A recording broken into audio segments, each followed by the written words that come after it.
luzinha aqui. Boa noite, meus irmãos. Que a paz de Jesus esteja em nossos corações. Estamos mais uma vez reunidos para estudarmos o Evangelho de Jesus. E vamos começar com aquela nossa canção, né? Foi feita com tanto carinho pelo Ricardo para o nosso mentor.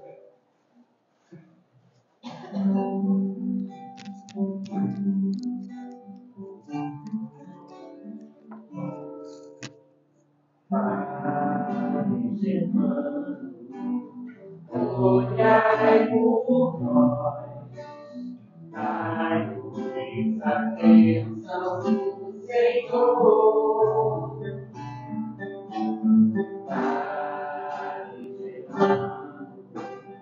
Olhai por nós, mostre o caminho do amor.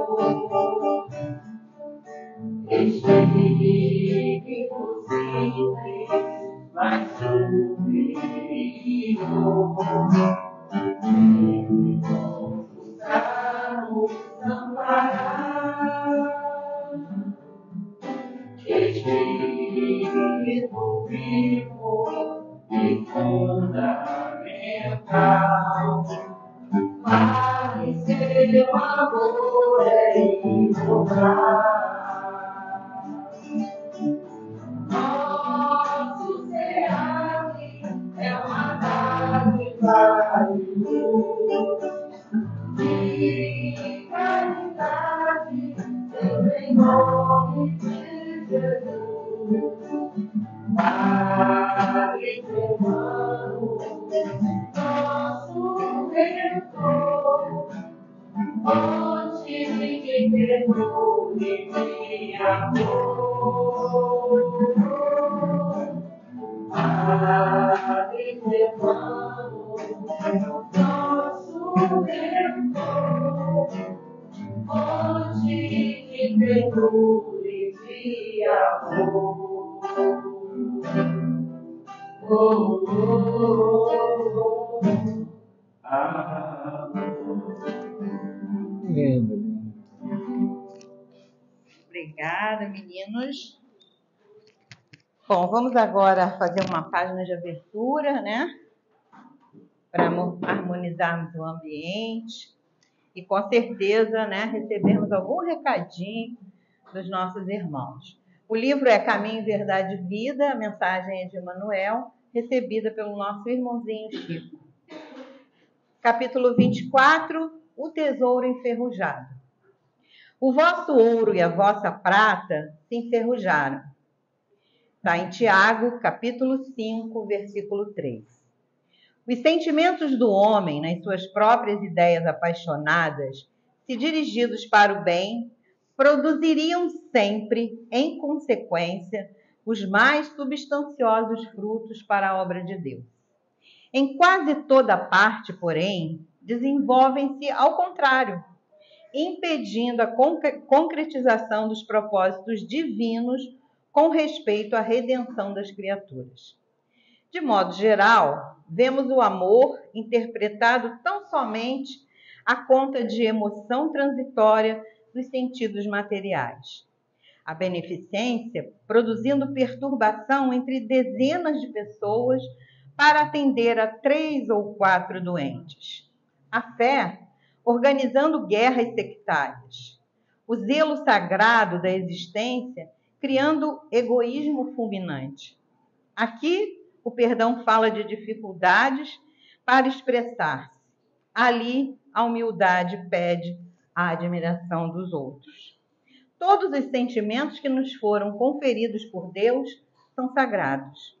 Constituem o ouro e a prata da nossa herança.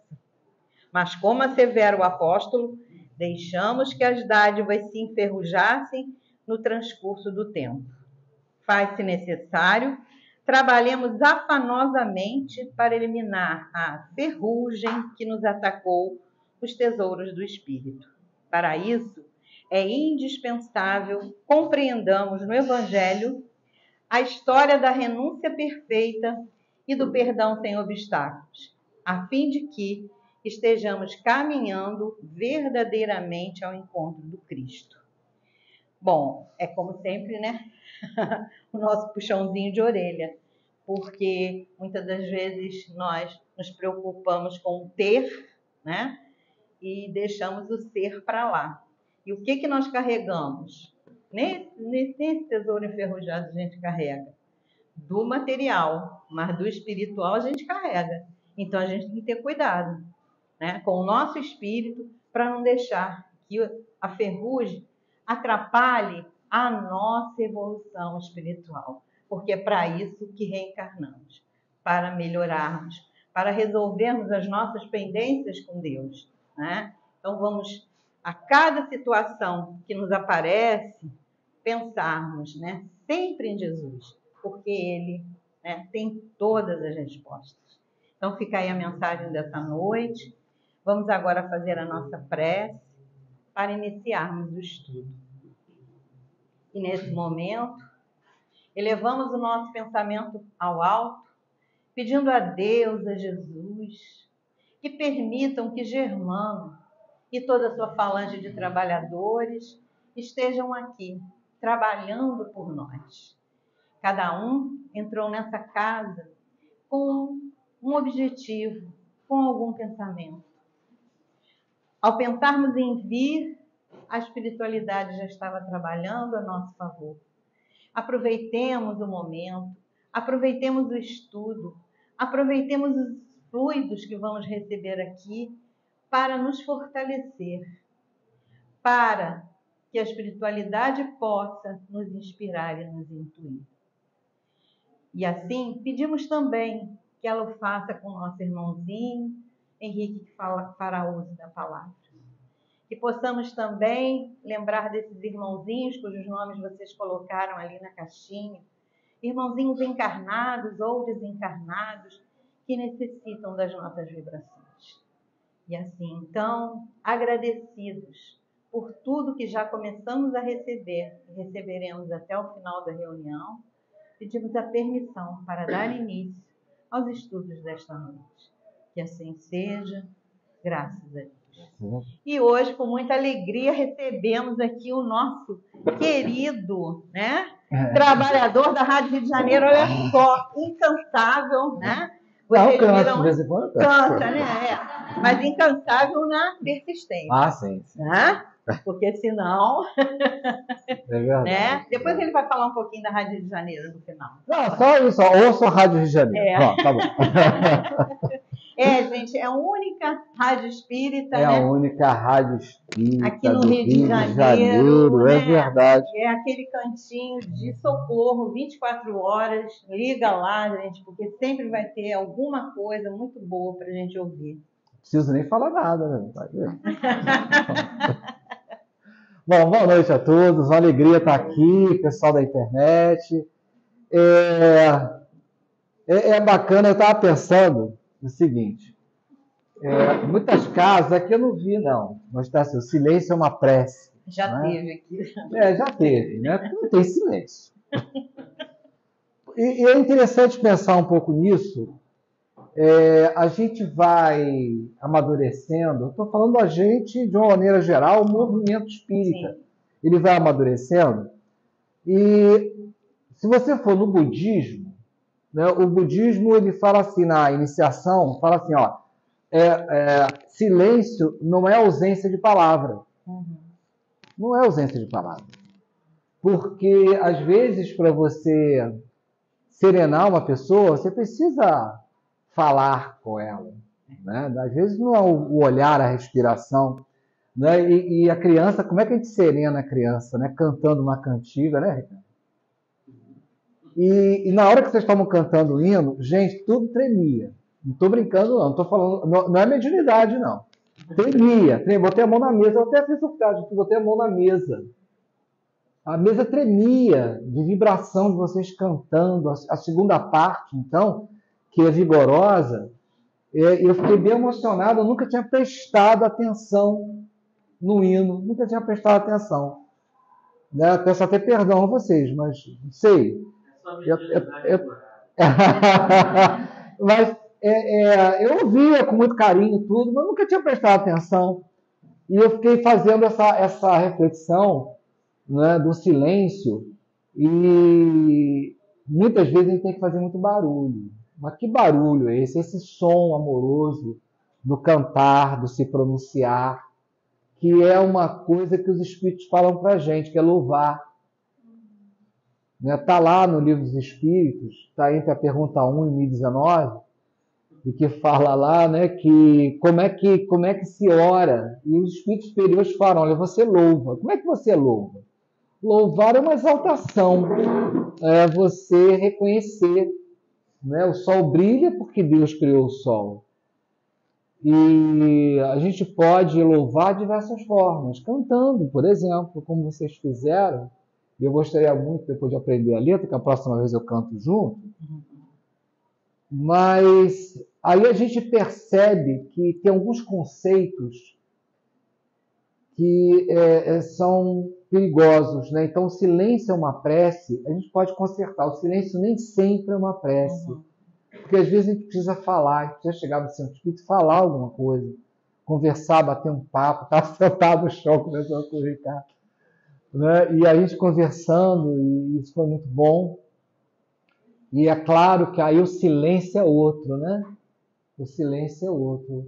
Né? O silêncio do buscar, do respeitar o espaço, de amar, né? E de ter os momentos, né? O momento de fazer algum silêncio, né? Quando uma pessoa está falando, né? E de acompanhar o ritmo. Porque às vezes a gente faz um barulho diferente, né? Dissonante daquilo que está acontecendo. Isso é muito bom, gente. Eu estava pensando, eu estou falando essas coisas todas porque eu estava conversando com um grande amigo que faz palestra também, e tem um lugar que a gente chega, eu vou fazer a palestra, tá? Fica preocupado.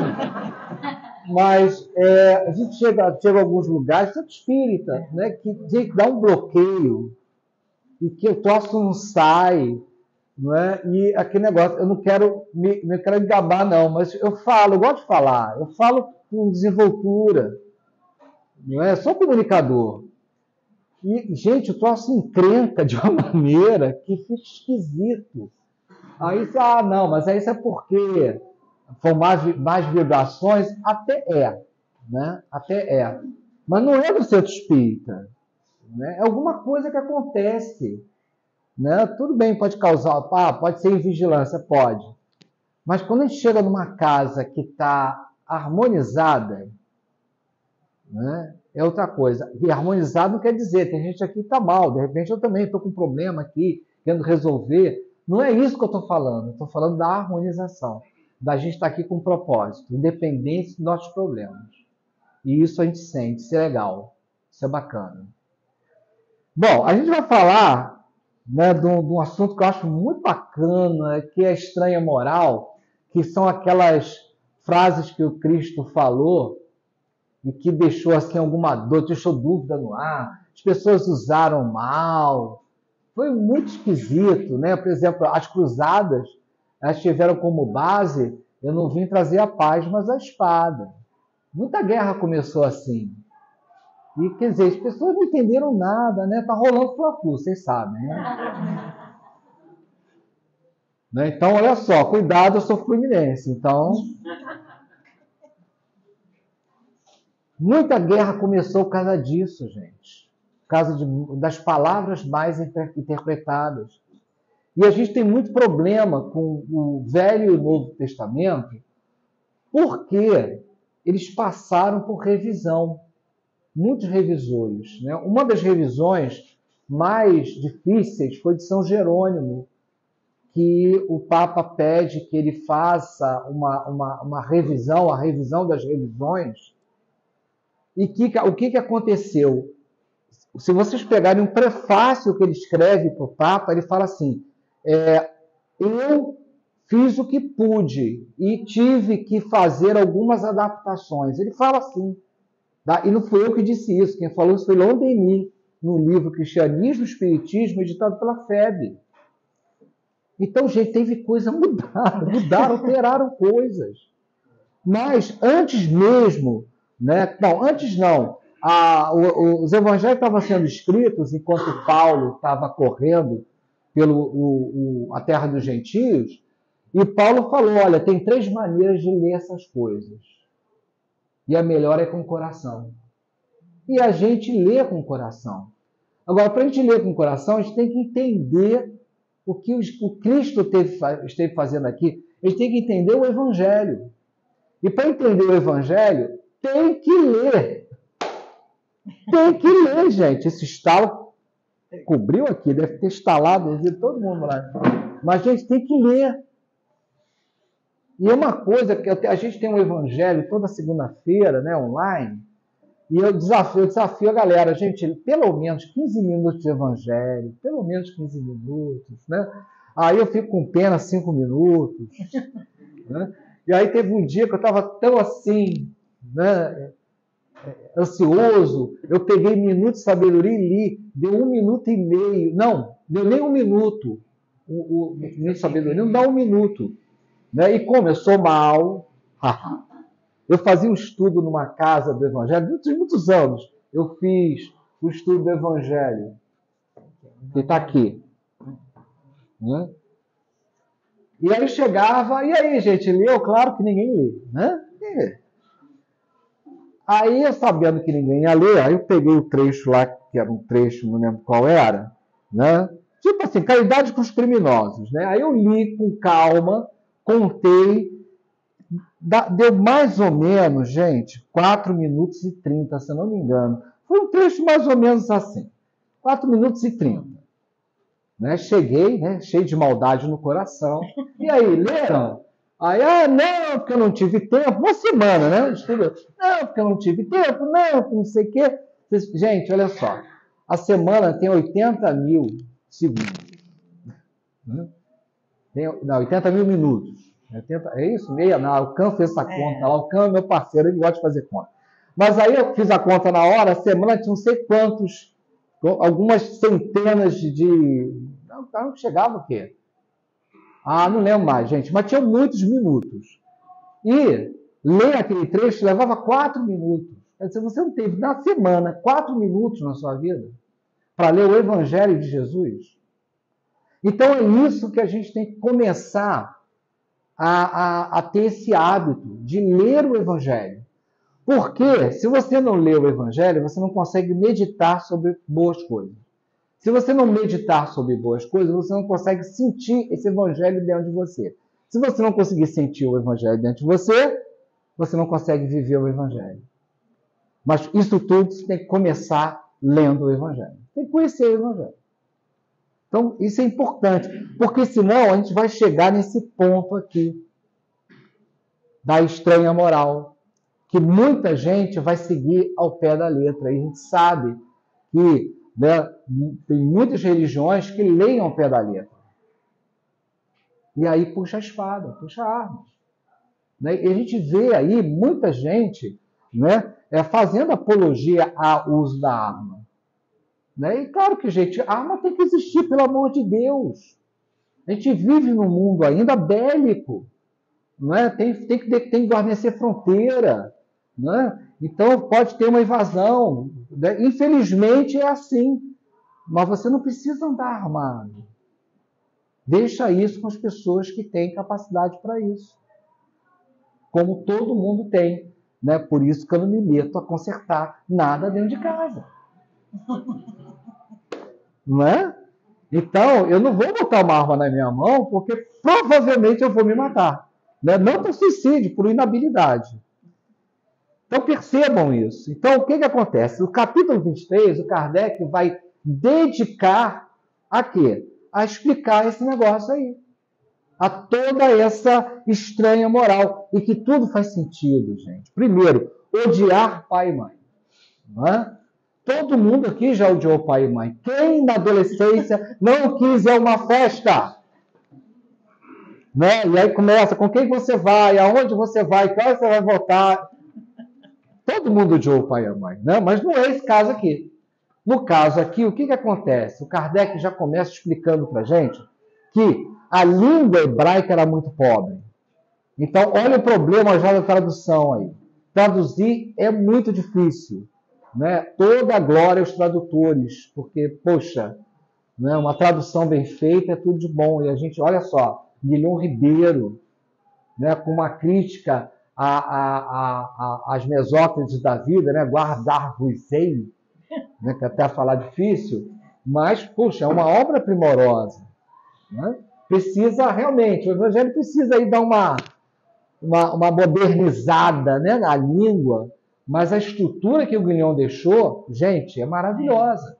Guilhom Ribeiro, desculpa, para quem não sabe, foi o tradutor, né, do Evangelho segundo o Espiritismo e das outras obras. O Herculano Pires também fez tradução. Bezerra de Menezes, né, ele traduziu o Céu e o Inferno. Mas o que acontece é que a pobreza da língua, ela prejudica bastante na hora de traduzir. Então, Kardec, por exemplo, ele diz que em hebraico, a palavra que usa para odiar é a mesma que diz gostar menos. E aí você fala, olha, você deve gostar menos de sua mãe e gostar mais de fazer o bem. Não significa que você não vá gostar do teu pai e tua mãe, mas apenas dar alguma prioridade a fazer outras coisas. Perceberam? Então, aquele negócio de amar a Deus sobre todas as coisas é o próximo como a ti mesmo, não quer dizer que você vai deixar de amar menos Deus porque você está amando ao próximo. E nem vai deixar de amar menos você porque você está amando a Deus e ao próximo. É uma questão que? É uma questão de entendimento daquilo, da mensagem que está sendo passada em todo o seu contexto. Por isso que a gente tem que ler o Evangelho todo. Porque senão a gente perde o contexto das coisas. Né? E não é, olha, vamos tomar muito cuidado, que não é quando a gente vai falar mal de alguém, quando a gente ataca uma pessoa, quando a gente tem preconceito, aí não é fora de contexto não, aí é fora de noção mesmo. Né? Porque hoje em dia as pessoas estão acusando muito fora de contexto, né? Inclusive porque, aí outra coisa muito ruim, a gente está vendo o mundo muito em partezinhas muito pequenas. Né? Todo mundo sabe fazer isso, né? Já é o... Ricardo, não sei se você está enxergando, aqui a gente fica mexendo no... Né? Eu estou fazendo aquele movimento de mexer no Instagram, né? Você fica ali passando tela, passando tela, passando tela, passando tela, e aí você perde o todo. Né? A gente perde o todo. Então, está aí já a ideia, né, de odiar pai e mãe. Mas aí vem outro comentário, que é abandonar pai e mãe. Abandonar pai e mãe. Essa é legal, porque aí não tem como mexer na... Como é que chama? Oh, meu Deus, na tradução. É abandonar mesmo. Né? E, poxa, sempre me intrigou, e quando eu era adolescente, eu descobri o porquê. Eu fiquei tão contente. Né? E o diálogo está aqui, ó, no Boa Nova. Aqui vocês encontram muita coisa. Não é? No Boa Nova, o Simão Pedro está conversando com Jesus, né, sobre, olha só, o papo que está rolando, sobre o lance da água e do vinho. Porque o Simão Pedro está falando, assim, olha só, poxa, vinho, o pessoal abusou, né? Você não está incentivando, não, a galera para... Né? Ele falou, não, olha só, eu forneci algo que era necessário naquele momento. Agora, se a pessoa abusou, aí já não é mais da minha alçada. É responsabilidade de cada um. Né? E o Simão Pedro, não contente, ele vai falar também, porque no sermão, Jesus vai falar isso, vai falar abandonar pai e mãe. Olha o que o Simão Pedro fala, gente. Mestre, como conciliar essas palavras tão duras? Abandonar. Tão duras com as vossas anteriores observações relativamente aos laços sagrados entre o que se estimam. Por quê? O que ele falou? Ele falou justamente isso. Vocês têm que abandonar pai e mãe. Mas como é que Jesus falava, gente? Jesus, ele estremecia. Jesus, ele dava um choque. Ele falava para o quê? Para você acordar.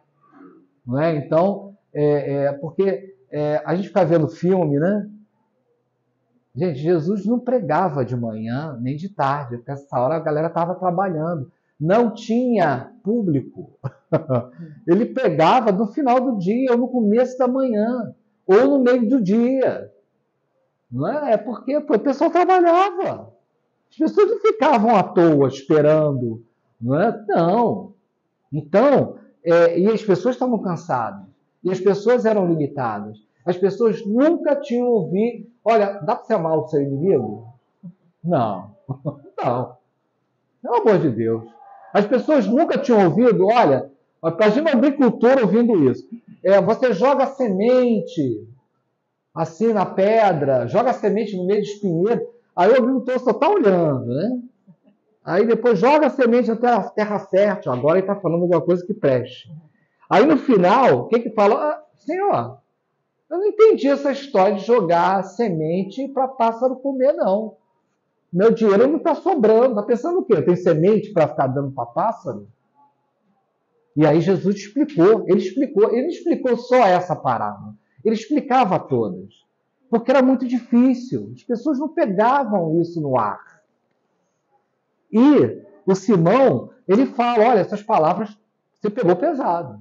Traduzindo, Senhor, você pegou pesado. E aí Jesus, ele vai explicar abandonar seu pai e sua mãe. Que é uma coisa que a gente tem que começar a fazer. Que eu tenho certeza que muitos trabalhadores já fazem isso. Ele fala assim, ó, Simão, a minha palavra não determina que o homem quebre os elos santos de sua vida. Eu não estou pedindo para você deixar a sua mãe, sua mãe, deixar sua mulher, deixar seu filho. Eu não estou pedindo isso. Antes, exalta o que tiver a verdadeira fé, agora prestem atenção, para colocar o poder de Deus acima das coisas e de todos os seres da criação. Aí realmente ele pega pesado. Vamos lá. Quem viu o filme Dr. Bezerra de Menezes, tem uma parte do filme que tem na literatura e que esqueci quem foi o cineasta, colocou, aliás, foi documentarista, que não foi um filme, foi um documentário. Colocou lá na tela e colocou muito bem. Dr. Bezerra de Menezes chega, o filho dele fica com febre. A mulher preocupada. Aí ele olha o filho, né, dá uma olhada, põe a mão, tudo, não sei o quê, faz uma prece, porque tem uma pessoa pedindo e tem uma pessoa morrendo. Gente, é claro que o Dr. Bezerra de Menezes não deixou o filho dele em situação ruim. Claro que não. Ele era médico. Então ele viu que o caso não era grave. Ele foi socorrer um caso mais grave. Mas é claro que ele deixou o filho desamparado. Ele deixou o filho com quem? Com a mãe. Mas deixou com Jesus também. E isso é importante da gente entender. Porque vai chegar um momento desse na nossa vida. Que você vai ter que tomar uma decisão. E é uma decisão muito difícil. Você ter que sair de casa. Eu não estou dizendo que você vai deixar filho doente, não. Mas você vai ter que sair. Vai ter que tomar uma decisão. Vai ter que se ausentar para fazer o trabalho desse trabalho aqui. Colocar o poder de Deus acima de todas as coisas. E de todos os seres da criação. Tá? De todas as coisas. Porque você não fala que você ama a Deus acima de todas as coisas, de todo o seu coração, com todas as suas forças. Aí você vai ter que mostrar isso, né? Todas as coisas. Todas as coisas. Mas ele não para só aí, porque olha só, a palavra de Jesus é uma palavra amorosa. Quem mandou ele para a cruz, né? Não foram as pessoas que o amavam. São pessoas endurecidas. Né? E Jesus não era uma pessoa endurecida. Então ele não ia determinar. Aí ele fala assim mais adiante. Ah, Simão, quão poucos sabem partir por algum tempo do lar tranquilo ou dos braços adorados de uma afeição por amor ao reino, que é o tabernáculo da vida eterna. Então você vai trocar aquele momento que é transitório, mas que é importante na sua existência. Por quê? Por quê? o momento que é para o quê? Sedimentar o amor de Deus no coração de alguém e pelo seu também. E eu estou aqui ausente do meu lar. Sim. Aí tem um lance, né? A gente sempre fez uma tarefa de manhã no terceiro sábado.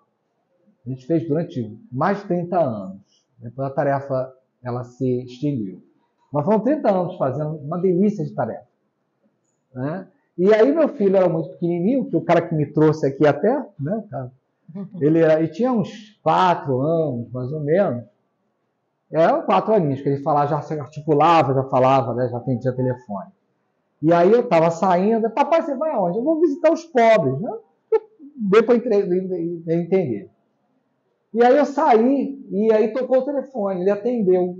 E aí uma pessoa perguntou onde eu estava, e ele falou, que depois essa pessoa falou comigo. O teu pai está onde? Ele foi visitar os pobres. Eu vi que ele tinha entendido. Ele entendeu. Ele entendeu. Ele entendeu o que estava acontecendo.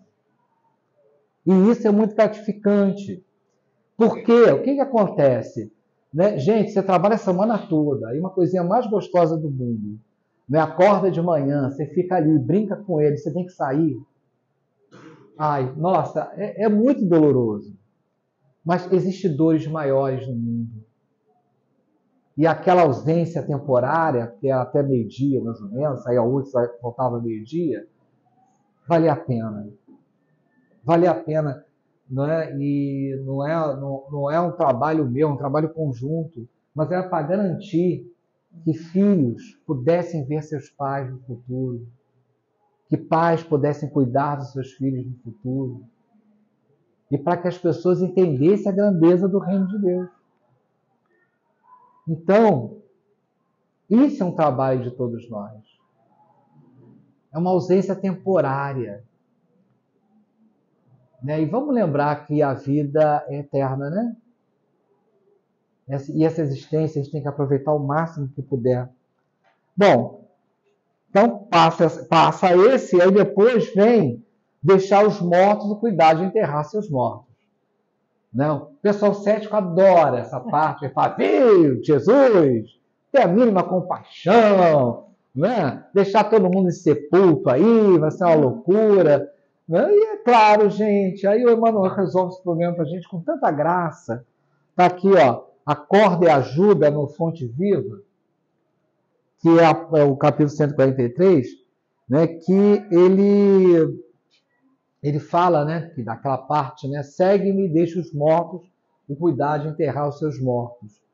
Quem são os mortos, gente? Eu tenho que beber água, eu tenho que deixar vocês falarem um pouco. Quem são os mortos? Quem é que está morto aí? Não, morto. Pode arriscar, ninguém vai. Morto é o corpo, né? Morto está o corpo. Tá. Dá um exemplo de uma pessoa morta que está andando por aí. Não vale zumbi. Conhece alguma pessoa morta que está andando por aí? Existe? Hã? Não, uma pessoa morta. São os espíritos. Será também? Olha, eu conheço muita gente que está morto, só que se cair, joga a terra, não vai nem notar. Falando sério. Gente, tem muita gente desligada do mundo por aí. Tem muita gente sem noção nenhuma da vida. Joana fala que 70% dos transeuntes do planeta, a galera que está andando por aí, não tem noção do que está fazendo aqui. Não tem noção de vida, de morte. Não tem noção de existência, de vida eterna, de Deus. De passado, presente, futuro, de futuro. Porque a gente não tem que se preocupar com o futuro. Mas ele existe, ele é bom. Então tem muita gente que está só andando, bebendo, comendo, não é? Vendo o jogo, falando alto, distraindo a gente. Então, esse criou até 2015. Oi? Esse criou até 2015. Ah, é? Até que até aqui. Ah, olha só. Quanto tempo perdido? Oi? Quanto tempo perdido? Não. É o momento de despertar. Deus não conta o tempo perdido. Deus conta o tempo de despertar. Porque, isso é muito legal. Deus se preocupa mais com o pecador que se arrepende do que com os vivos, não, desculpa, os homens bons que prosperam, né? Esqueci a palavra. Né? Então é isso que conta. O que conta é o tempo que você conseguiu, não o tempo que você perdeu. É um barato. A gente adora contabilidade divina. Até uma coisa, eu estava conversando isso hoje de manhã com alguém que eu não lembro, eu estava no telefone. Ah, tá, não, é uma pessoa que estava conversando e a pessoa falando, não, porque a gente deve muito a Deus.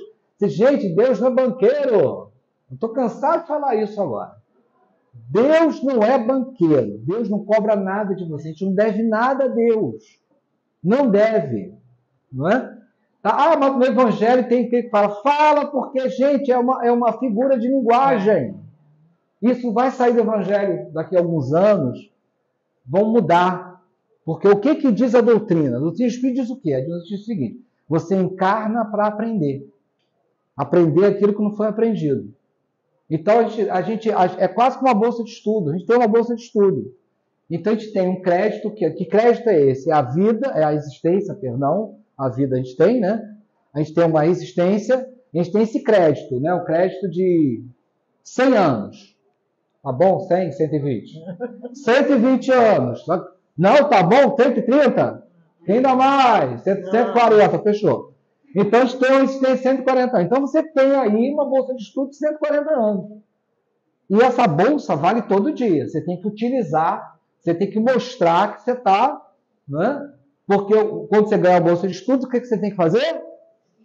Estudar. Né? E aquele negócio, não é ficar passando, né, férias em lugar nenhum, é estudar. Porque a gente não vem com... Isso é bacana, a gente não vem com passaporte, a gente vem com carteira de trabalho. Então, estudar é um trabalho, né? Então, a gente vem estudar. Então, todo dia a gente estuda. E, claro, quando a gente estuda, a gente passa por quê? Por provas. Então, vem a prova. Aí você faz a prova, você passa na prova. Que beleza. Se você não passa, você erra. E errar faz parte do negócio. Errar é bom, não é ruim. Né? E aí porque você aprende com a correção do seu erro. É assim que se aprende. Né? Ah, mas a escola eu não tirei 0, tudo, porque a escola é modelo falido da sociedade, gente. A escola está errada. A escola não tem que te dar 0, a escola tem que ensinar você, e aí você erra, ela vai, te ensina você a acertar, e aí a prova você tem que tirar 10. É simples assim. Tá? Querem que eu prove? Eu provo. Eu falo que eu provo, né? Vai ao hospital e pergunta ao médico se ele sabe operar você. Aí ele vai dizer assim, olha, essa operação eu tirei 2. O outro eu tirei 8. O melhor é 9. Aí, bom, então a chance é o seguinte, ele me opera, mas não me fecha.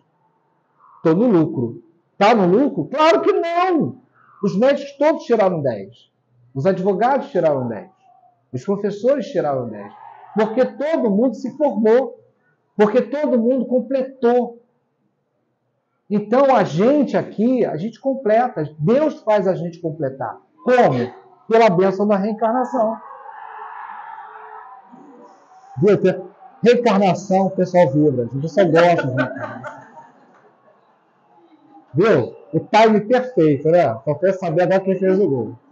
Eles não gritam quem faz o gol. Isso é maldade. Isso é maldade. Eles não gritam. Foi Flamengo? Não, não é com certeza, não. A vida não é assim. Né? Ó, não vale ver no celular. Não vale. A gente vai adivinhar. Mengo, pronto. Não, mas às vezes o cara grita Mengo para incentivar o time e tudo, né? Mas tudo bem. Reencarnação. Então a reencarnação é esse movimento que vai fazer com que nós aprendamos tudo. Né? Sabe quem aprendeu tudo assim? Quem adivinha? Quem aprendeu tudo assim? Modelo e guia da humanidade. Quem? Jesus aprendeu assim, desse mesmo jeito que você está aprendendo aí. Ele passou pelas mesmas coisas. Ele errou, corrigiu o erro, aprendeu. Errou, corrigiu o erro, aprendeu. Até chegar ao espírito puro, como ele é, perfeito, perfectível, né? Bom, então, Gente, é aquele negócio. Aí tem uma opção de pessoas que não sabem disso. E aí fica andando por aí, morto. Porque não sabe da vida.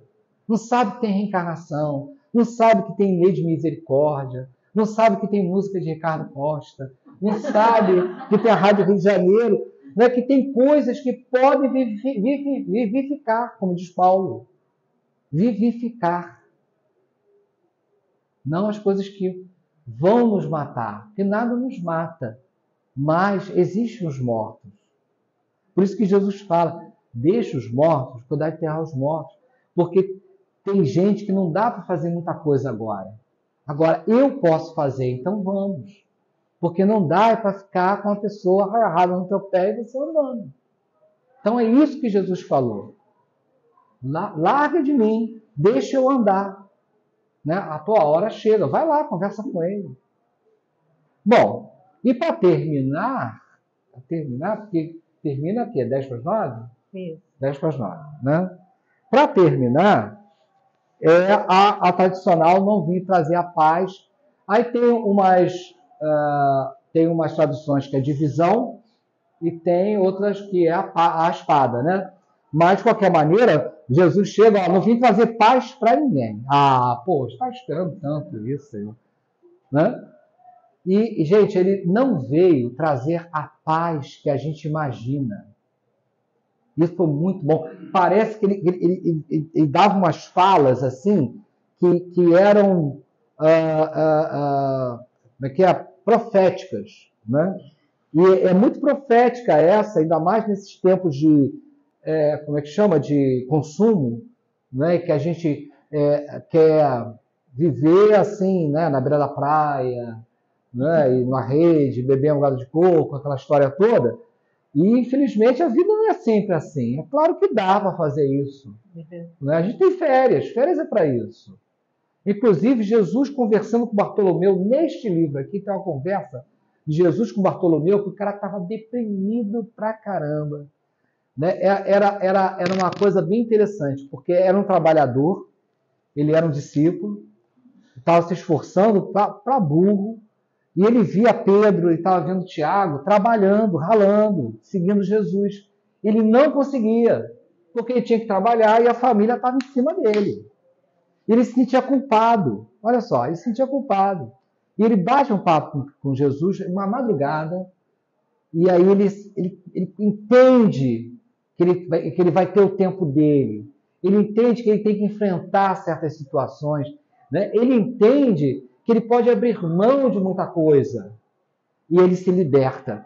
É muito bacana, é muito interessante essa conversa que ele tem. E nessa conversa, ele fala isso. Olha, Bartolomeu, Deus criou um tempo para a gente. E ele fala assim, olha, a gente tem o período da manhã para a gente despertar, curtir o amanhecer, né? Sentir ali aquela brisa toda. E depois a gente vai trabalhar. Mas quando chega a noite, a gente tem a oportunidade de ver as estrelas. Ou seja, o lazer, de conversar, de fazer as coisas que a gente precisa fazer sem o período de trabalho. Então, Jesus falou do período do descanso. Ele falou disso, que é muito importante. Mas a gente, e ele fala isso, que nós acabamos pegando o momento de descanso, né, e ampliando demais.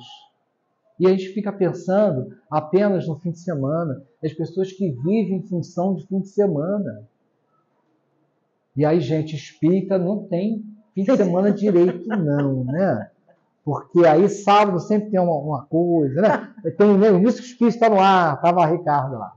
Né? Sábado aí tem reunião de alguma coisa, aí tem ou distribuição, né? E aí que negócio todo, essa parte que os espíritas, quem não é espírita começa a ir embora. A porta fechada lá, né? Só pode ir para a reunião.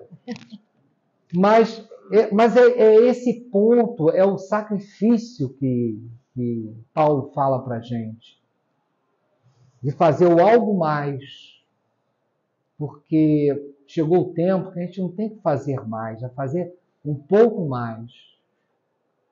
A vida pede mais da gente sempre. E são esses momentos. Então Jesus fala, olha, não vim trazer paz. Eu vim trazer divisão.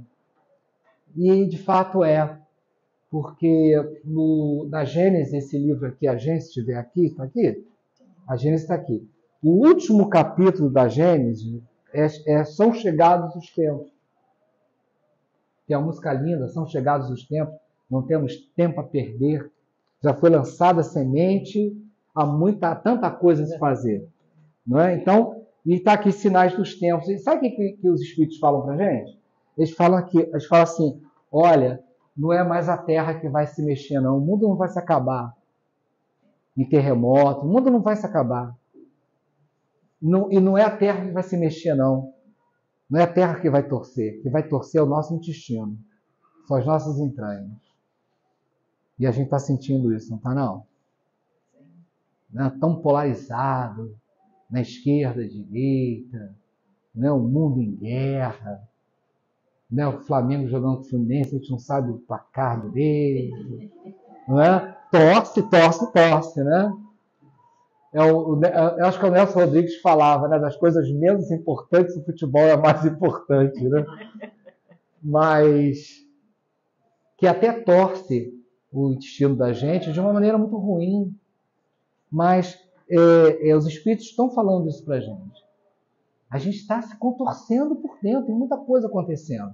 E a gente vai se dividindo. E isso aí é o quê? É para a gente tomar tempo, para a gente prestar atenção. Porque o outro, aquele cara que está do outro lado, da esquerda, da direita, o Flamengo, o Fluminense, ele é meu irmão. Ele é o meu irmão muito querido, muito amado. E é isso que o Cristo quer mostrar para a gente. Ele mostra através dessas discrepâncias. Né? A Venezuela e o Brasil e os Estados Unidos. Os Estados Unidos e a Ucrânia e a Rússia. Porque eles são irmãos. É muito interessante isso. Por isso que ele fala estranho a moral. Mas a gente precisa que o mal chegue até o seu limite para a gente fazer alguma coisa. É isso que os Espíritos falam para a gente. E aí está na hora de a gente fazer alguma coisa. E tem uma música do Mileto que ele fala assim, ele veio, fala de Jesus, e tem um ponto que ele fala assim, ele veio e agitou a nossa alma, tirou a nossa calma, mas trouxe a sua paz. Ou seja, tirou a gente da zona de conforto. A gente tem que sair da zona de conforto, gente. Não dá mais, não. A gente tem que sair da zona de conforto. Sair desse lugar que a gente está, né? Olhar para o lado. Tem gente com fome, tem gente passando fome, tem gente com fome de carinho. Teve um colega nosso, a semana passada, estava falando, cara, você sabe que teve uma pessoa, passou por mim, aí eu passei direto por ela, mas eu lembrei, puxa vida, né? Caramba, tem que ajudar, né? Aí ele voltou, disse, olha, me desculpe, eu passei direto por você, porque a pessoa que fosse pedir dinheiro, assim, pô, que bom que você voltou, porque eu estou precisando de informação, estou querendo chegar num lugar. Não era grana. Não, nem era dinheiro, gente. Nem era dinheiro. Então, chegou o tempo da gente acertar essas divisões. Chegou o tempo. E é fazer a nossa parte, é só fazer a nossa parte. Né? Cuidando da gente, cuidar da gente. Fazer a nossa parte, quanto que eu posso fazer para enxugar uma lágrima, levar uma garrafa de água para alguém, trabalhar, né, em algum lugar voluntário, não sei, aqui tem ajuda para alguém? Como é que é? Tem distribuição de bolsa, alguma coisa assim? Não? Tem. Então, olha só, de repente tem aí uma vaguinha para alguma coisa, eu não sei, de repente para arrumar uma encrenca, já tem, vai arrumar briga, né? Giovana, depois você se vira aí. Mas sempre tem um lugar para a gente trabalhar com voluntário. Né? Porque às vezes a gente não consegue encarar uma pessoa, mas você pode fazer alguma coisa que você possa atender telefone. Aí eu lembro de Maria do Salvador. Né? Ela tinha, gente, uma inflamação nas pernas que parecia elefantíase, não era, mas parecia. Não é? Ela sentia dores atrozes, mas todo dia ela fazia enxovalzinho para os bebês. Todo dia. Eu ia lá pegar, ela fazia poesia também, uma mais linda que a outra. Não tocava em um ponto de dor. Ela sempre exaltava a vida. O quanto a vida era boa, o quanto a vida era promissora. E o enxovalzinho que ela fazia para as crianças. Tão lindo, tão delicado. E ela fazia o que ela podia, estava ao alcance dela. Porque o que vai ser cobrado da gente? Deus não cobra nada, né? A nossa consciência. O que a consciência vai cobrar da gente? O que a gente foi? Né? Foi presidente do centro? Não. O que você fazia? Olha, eu distribuía 1000 quentinhas por dia. Não. O que vai ser cobrado é como você fazia aquilo que você se propôs a fazer. Eu entregava uma quentinha por semana. Mas como é que você fazia isso? Com tanto amor. Cara, então valeu. Valeu, é isso que vale. Então pense, gente, não é tão difícil. Não é tão difícil. Não é? Porque a moral do Cristo é aquela muito simples, né, de amar, perdoar e servir. Né? E eu termino dizendo aquela frase famosa: ouçam a Rádio Rio de Janeiro. Obrigado. Com certeza. Boa noite para os nossos irmãos que estão assistindo, né, pela internet. Que Jesus abençoe o lar de cada um.